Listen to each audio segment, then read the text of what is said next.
Welcome back everyone, it's Charlie. This is going to be my new Batman video. Matt Reeves did an interview recently talking about the characters, what's going on with his movie, explaining some of the story. We even got our first look at what the new version of Arkham Asylum is going to look like during the movie. And Warner Brothers just changed the release dates of a bunch of their DC movies, so we'll break it all down. If you're new to the channel, be sure to subscribe to get all the videos. We're doing an Amazon gift card giveaway. All you have to do to enter is be a subscriber and let me know what you want them to do with the Batman sequels on the video. So starting with the big stuff first, number 5, all the release date changes. The Batman movie was only able to film about half of the movie before the virus shut everyone down all over the world. We're all living the quarantine life right now.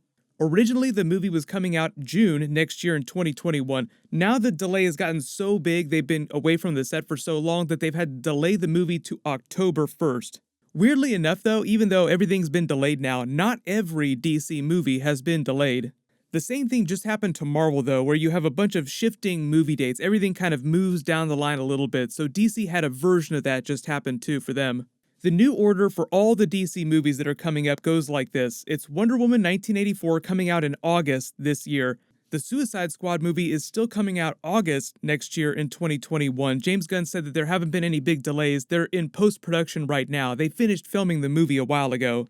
Batman, like I said, is coming out October 1st next year. They wanted to delay it to October because they feel like they can make more money in October, and that's also the same week where they released Joaquin Phoenix's Joker movie, which did gangbusters, so they're also kind of referencing that, hoping that it will also find the same success that the Joker movie did.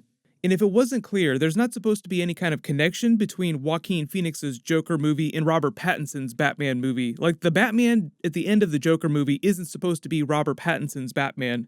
Both the directors, Todd Phillips and Matt Reeves, said that their movies aren't intended to cross over in any way. So if they do more with Joaquin Phoenix's Joker movies, those will be its own separate thing off in that DC Black label of movies. And the new Batman movies with Robert Pattinson are setting up their own new continuity. Those aren't intended to be prequels to Ben Affleck's Batman or connected to Wonder Woman, Aquaman 2, or any of the other Justice League movies. Some of the DC movies will be connected going forward, some of them will not, so I'll just explain on a movie-by-movie basis, depending on what I'm doing videos for.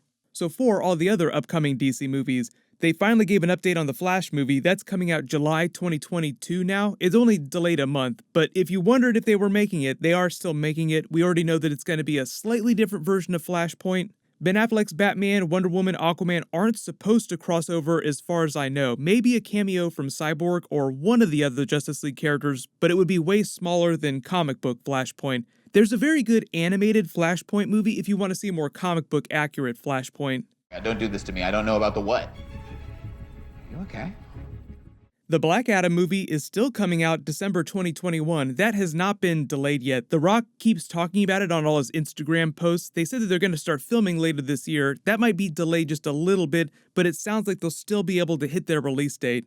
Shazam 2 with the Shazam lead did just get delayed from April 2022 to November 2022, so it's coming out about a year after the Black Adam movie. The weird thing about the Shazam movies is that the kids are growing up so fast that the more they delay it, the older the kids look, so it becomes kind of awkward by the time they get to the third movie. I think they delayed the movies so much just because there are so many different actors' schedules that they have to juggle for that, and you also have to consider them trying to get The Rock in for a cameo by the end of the movie, and he's probably one of the busiest people in Hollywood, so it's a bit of a nightmare to schedule a movie that big. I'll explain more about what's going on with Shazam 2 the next time I do a Black Adam video, because we actually just did find out what's going on with the story of the Black Adam movie. They haven't bumped Aquaman 2 yet, that's still coming out Christmas week, December 2022, but they might wind up bumping it because that's only a month after Shazam 2. 3, talking more about the Batman movies, you may have seen Matt Reeves did a huge interview just a little while ago explaining the origin of his Batman movies, how they're different in style and tone from all the other Batman movies that have come before, how his characters are different. I'll just read his quote here. So he references his Planet of the Apes movie during this interview when he's talking about the Batman movie. He says, "The way I loved apes is the way I loved Batman actually. The only two franchises that might have been something that I would have been connected with amazingly are the ones that I was approached by." Meaning that Warner Brothers approached him about doing the Batman movie, not the other way around. He talks about having a really deep connection to the story that they wrote for this new Batman movie, and then talks about his love for the other Batman movies. He's a big fan of Tim Burton's Michael Keaton Batman movies, and everyone's a fan of Christopher Nolan's Batman movies, but he's also a big fan of Batman the Animated Series. Big shout out for Kevin Conroy, one of the best Batman of all time, just happens to be animated. He then goes on to say that when he was pitching his version of the Batman movie to Warner Brothers, he said that he wanted to do something different, a humanist Batman movie, the same thing that he did for his Apes movies. He went on to say that Warner Brothers was pretty much on board with his pitch and his take on the character. They didn't make him change any really big things about the movie. The reason why they went with Robert Pattinson instead of doing the movie with Ben Affleck is because when Matt Reeves came onto the project, they did a complete rewrite of Geoff Johns and Ben Affleck's original Batman script. It became a totally different movie, but that was because they didn't go to Matt Reeves to ask him to do the Batman movie until after Ben Affleck had completely left the character and the movie. The main reason he said he went with a younger version of Batman is because he said this Batman is still figuring things out. He's only been Batman for a couple of years. He's supposed to be struggling with the weight of his mission and the overall decay in Gotham just beating down on him, literally and metaphorically. So too, when he says he's trying to make a humanist Batman movie, that just means giving the villains as much character development arcs as the Batman character. A really good example of this is the Edward Nashton version of the Riddler that they're doing. There was a scene that they were filming earlier that leaked a while ago before they had to shut down the movie, where the police had found one of the Riddler's latest victims. It was a man tied up and blindfolded in a chair with a sign hung over him with the Riddler's trademark question mark and a message written in blood saying "No more lies." The lies that the Riddler was referring to were the hypocrisy of the current state of the Gotham City Police Department in the court system. Peter Sarsgaard is playing the current district attorney in Gotham during the movie. His name is Gil Coulson. He's not a comic book character, but you'll understand why in a second. He said that his character is supposed to be super rotten and will lie, falsify evidence in order to convict criminals. So it just paints the Riddler and some of the other Batman villains in the movie, like the Penguin and all the other potential rumored villains, in a more sympathetic light. The movie is largely inspired by The Long Halloween, and during the story of that comic book, Batman goes around trying to find the identity of this killer who's going around killing all these mobsters. Before they find out what's really going on, all the usual suspects get rounded up by Batman. He goes to the Riddler, he goes to the Joker, he goes to the Penguin to find out if they did it. Turns out they did not do it, and the real killer is someone else. So it sounds like there's a little bit of that going on inside Gotham City during the movie, where you have the district attorney who's kind of rotten trying to throw criminals in prison for crimes they didn't commit. So it sounds like the Riddler is trying to get rid of this rotten district attorney during the movie, and it gives him a more realistic character arc than what you saw from, say, Jim Carrey's Riddler, even though I'm a huge Jim Carrey fan. But by the time they got into the Schumacher Batman movies, stylistically, they got so baroque and over-stylized that it became way more high fantasy and way less grounded. It is fun to go back every once in a while and watch him go full Jim Carrey as the Riddler, though.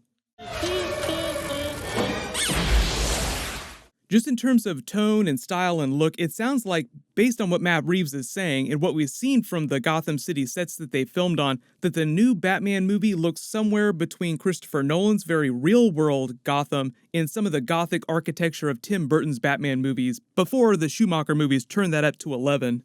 Then number one, because the district attorney Gil Coulson in this first movie seems like a pretty big character, it sounds like they're not planning on doing Harvey Dent or a Two-Face origin story until the second Batman movie. Like I said, we've talked about how this Batman movie is inspired largely by the Long Halloween comic book story. The Long Halloween is where Harvey Dent becomes Two-Face, infamously getting the acid thrown in his face, then resurfacing months later in the story as Two-Face.